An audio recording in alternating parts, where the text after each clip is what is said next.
Assalamualaikum warahmatullahi wabarakatuh. Selamat berjumpa kembali dengan saya di Aku Akuntan.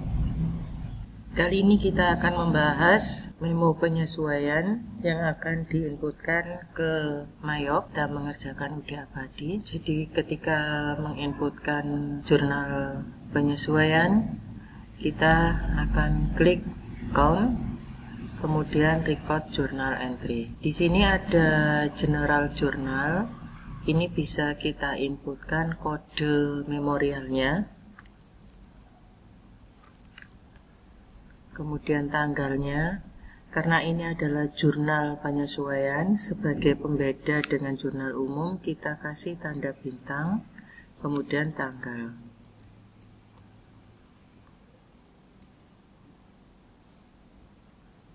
Memo kita isikan saja bukti memorial 12.1, atau bisa disebutkan memo tentang persediaan, beban, kemudian beban sewa, beban asuransi, taksiran kerugian piutang boleh, karena ini hanya untuk keterangan. Nah, untuk store supplies ini dinilai Rp1.625.000.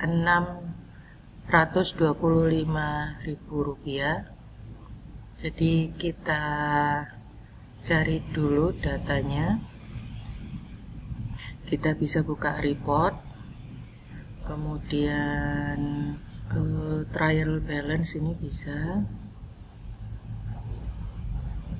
yang Desember.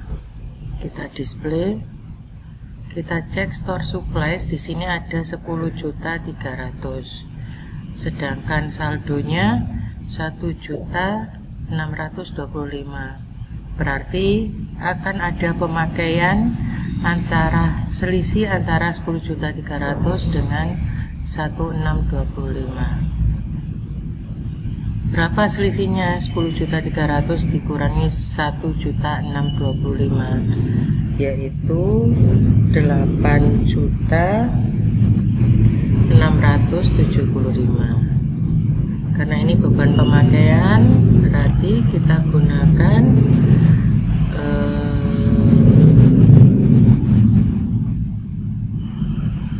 store supplies expense debit sejumlah 8675. Kreditnya mengurangi supplies itu sendiri. Nah, seperti ini.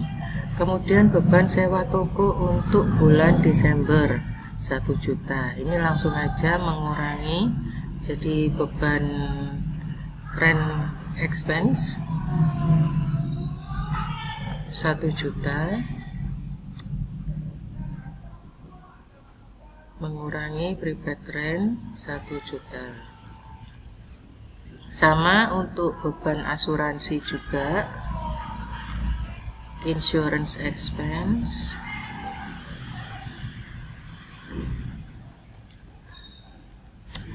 kreditnya prepaid insurance.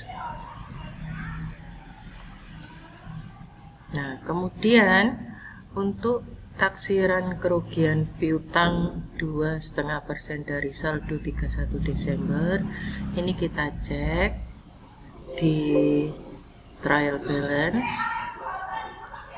Di sini ada allowance sebesar 12.800.000. Nah, padahal taksiran kerugian piutangnya adalah 2,5% dari saldo.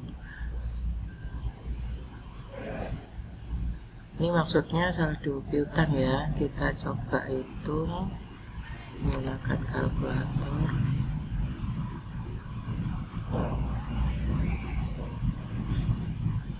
Jadi piutangnya 246 juta dikali 2,5%. Nah, seharusnya 6150. Ini adalah saldo yang menjadi taksiran kerugian piutang di bulan Desember ini. Namun di sini sudah ada 12.800, kita harus mengurangkan 12.800. Jadi beban kerugian piutang yang diakui di bulan ini adalah ini. Nah, bagaimana jurnalnya? Kita catat jurnalnya. Allowance.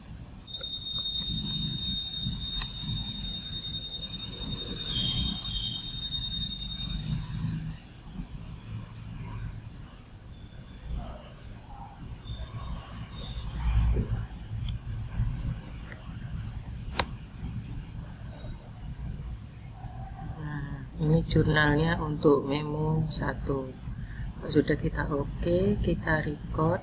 Nah, kita ke memorial kedua, PM12.2. Tanggalnya masih sama, beri tanda bintang. Di sini beri saja bukti memo. Bebas ya, ini mau dikasih keterangan penyusutan dan gaji boleh.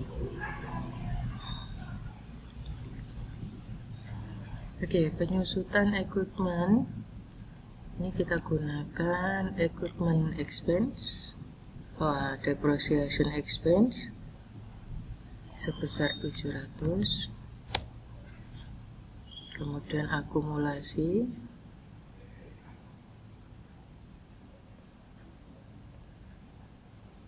Untuk yang keenam, gaji bulan Desember sebesar 3.550.000 akan dibayar tanggal 2 Januari. Ini berarti memunculkan beban gaji dan hutang gaji atau hutang beban.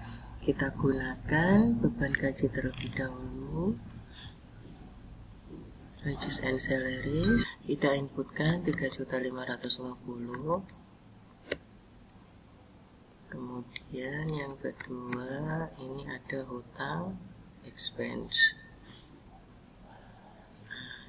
payable seperti ini. Kalau sudah, kita cek Ctrl R, jurnalnya sudah oke, kita record.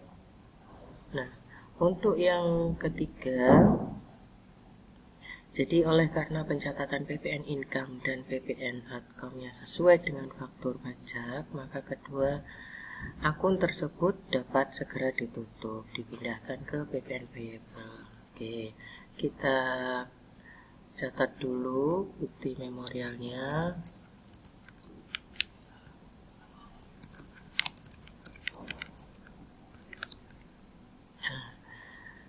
Kita cek PPN payable-nya.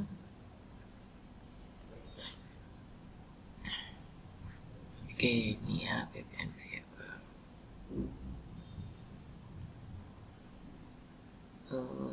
PPN outcome karena ini posisinya di kredit, ini kita debit.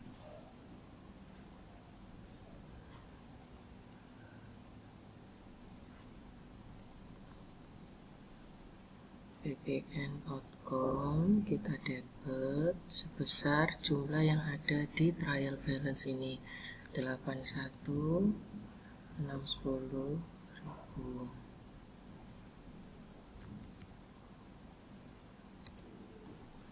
Nah, kemudian kita cek PPN income-nya ini ya 48760. Kita inputkan PPN income-nya di kredit sebesar 48.760.000. Nah, baru selisihnya ini adalah PPN payable. Nah, muncul di sini. Nah, yang kedua, hitung pajak penghasilan badan dengan ketentuan tarif terbaru 0,5 dari peredaran bruto. Nah, kalau yang diminta adalah peredaran bruto, maka kita harus mencari penjualan. Ini sales bruto ya, bukan net sales. Jadi kalau bruto ini hanya sales saja. Kita hitung.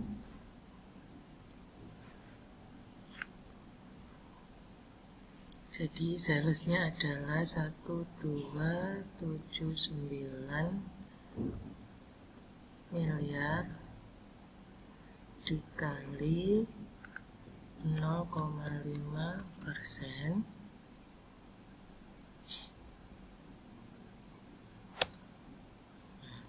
Ini adalah beban pajak yang kita inputkan. Kita gunakan akun income tax expense ini ya, sebesar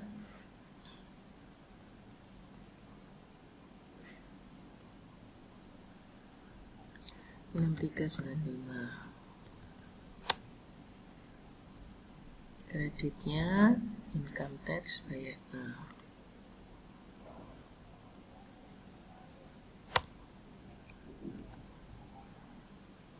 Oke, kita record, kita klik cancel. Sudah seperti itu untuk pengerjaan. Jadi kita bisa cek di sini tanggal transaksinya. Ini misalnya ya 1 Desember sampai 31 Desember.